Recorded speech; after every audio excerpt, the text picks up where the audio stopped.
You felt it? That click. That clarity that you are the observer, not the character. You broke the code, adjusted the frequency. For a moment, the matrix silenced. But then, the silence was filled. The voices returned.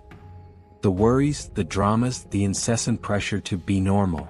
You thought you were free, but the system has a gravitational pull. It doesn't fight you, it simply tries to absorb you back. What if awakening is just the beginning of the real game? What if the matrix doesn't want you to fight it, but rather to forget that you woke up? Today, Wake will show you how the simulation tries to pull you back into the trance, and how you can be an undercover agent living in the world but not of it. What do you do when the matrix tries to pull you back? You had the glimpse. You felt the freedom. And then the alarm clock rings. You go back to work, to responsibilities, to the same old conversations. And that's where the system reveals its most subtle and powerful trap: normality. Before awakening, you were part of the flow. Now you perceive the melody, but others are still dancing to the program beat. And this dissonance is the first major shock of reinsertion. Suddenly, trivial conversations seem empty. The news, an endless repetition of fabricated dramas. Others' worries, which were once yours, now seem insignificant, like irrelevant lines of code. Your friends and family whom you love so much might start to appear like NPCs, non-player characters, repeating predetermined scripts, reacting to program stimuli. And this isn't a judgment of them, it's a shift in your perception. You see the invisible strings that move them because you've seen your own strings cut. And the system capitalizes on this dissonance. It doesn't need armies to drag you back.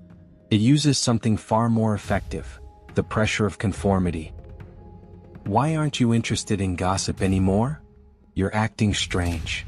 You should be more worried about this or that. Each question is a tug, each expectation an invisible anchor trying to tie you back to the collective frequency of sleep. They want you to doubt your clarity, to feel isolated, to feel wrong for seeing what they don't see. The Matrix has a deep fear of your awakened individuality because a free observer is a glitch in its code. You thought that, upon awakening, challenges would disappear. On the contrary, the challenges change in nature. The system suddenly seems more insistent. Your news feed becomes more polarized, ads more intrusive, created urgencies more aggressive. This is no coincidence. When you become an observer, you become an anomaly. And the simulation's algorithm is designed to deal with anomalies. It tries to overwhelm you with information, with drama, with fear, anything to make you forget the silence you found. The temptation to fit in again is enormous. The comfort of not having to explain what you see, of not feeling the loneliness of clarity. But this temptation is the Matrix's most potent poison. It's the siren's call that lures you back into the depths of sleep.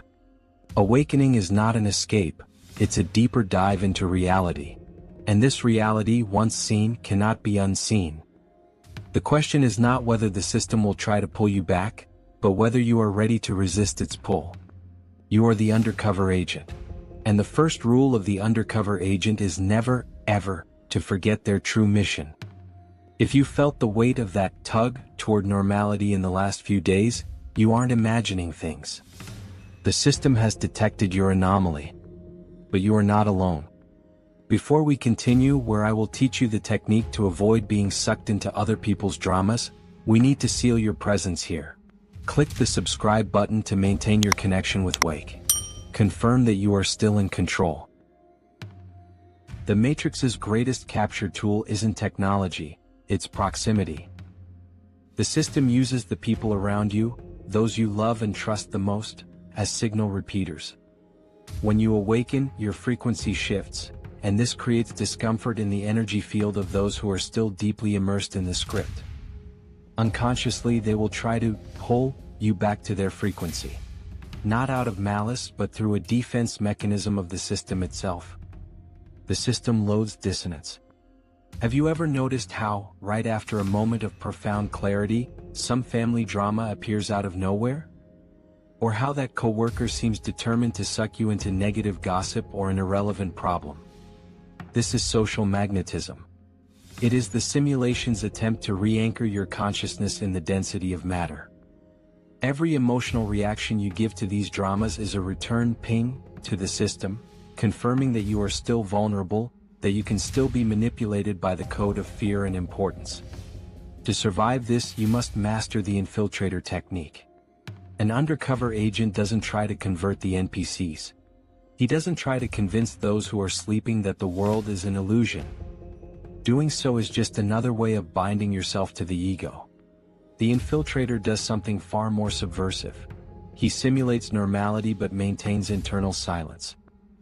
He interacts, he smiles, he performs his tasks, but he does not surrender his vital energy to the script. He observes the drama as if watching a low-budget theater play. You see the actors, you hear the lines, but you never forget it's just a performance. The key to the Infiltrator Technique is non-resistance. If you fight the system, you are feeding the system with your resistance. If you arrogantly ignore the system, you are feeding your ego. But if you simply observe without judgment, the pulling force loses its object of traction. You become transparent. When drama knocks at your door and finds no one home to react, it dissolves. You begin to move through the world like a ghost in the machine, physically present, but tuned into a source the common world doesn't even suspect exists. You stop trying to change the game and start simply no longer being played by it. The truth no one tells you is that the Matrix doesn't fear your rebellion. It fears your indifference. As long as you fight the system, you are still its slave. But the moment you walk through the world, fulfill your obligations, smile at people but keep your center untouched, you become an untraceable virus. You become free. Living as an infiltrator doesn't mean being cold or distant. Quite the opposite. When you stop being played by programmed emotions, you finally discover what real compassion is. You look at the chaos, the anger, and the fear of others and you no longer feel offended. You feel what a doctor feels for a delirious patient, a deep desire for them to find the exit too, but without letting yourself be contaminated by the disease. The final leap is understanding that the simulation only has power over you as long as there is something inside you that needs external validation. The system pulls you back through your deficiencies, the need to be right, to be accepted, to be seen as someone special. The infiltrator gives up these crumbs. He finds validation in the source itself, in the silence of the observer who needs nothing to be everything. When you reach this state, the Matrix begins to work for you, not against you. Synchronicities increase. Doors that were previously closed open, not because you forced them, but because you stopped offering resistance to the flow. You become the master of your own simulacrum. You learn to use the rules of the Matrix to navigate it, but you never again forget that the ship is made of thought and the ocean is made of consciousness. You are the architect who chose to visit your own construction. Listen closely. From this moment on, the world will look at you and see the same person as always. They will expect the same reactions, the same fears, the same submission to the drama. But you and I know the truth. Beneath this skin, behind these eyes, there is now an observer who can no longer be deceived. You are no longer a piece on the board, you are the one holding the breath of existence. Do not let the noise of the masses drown out the music you've just discovered within yourself. The system will try to seduce you with the comfort of sleep, but you have tasted freedom, and freedom does not accept crumbs. If you choose today to be the point of light that the code cannot extinguish, if you accept the mission of being a master undercover in your own destiny, seal this commitment now. Subscribe to Wake.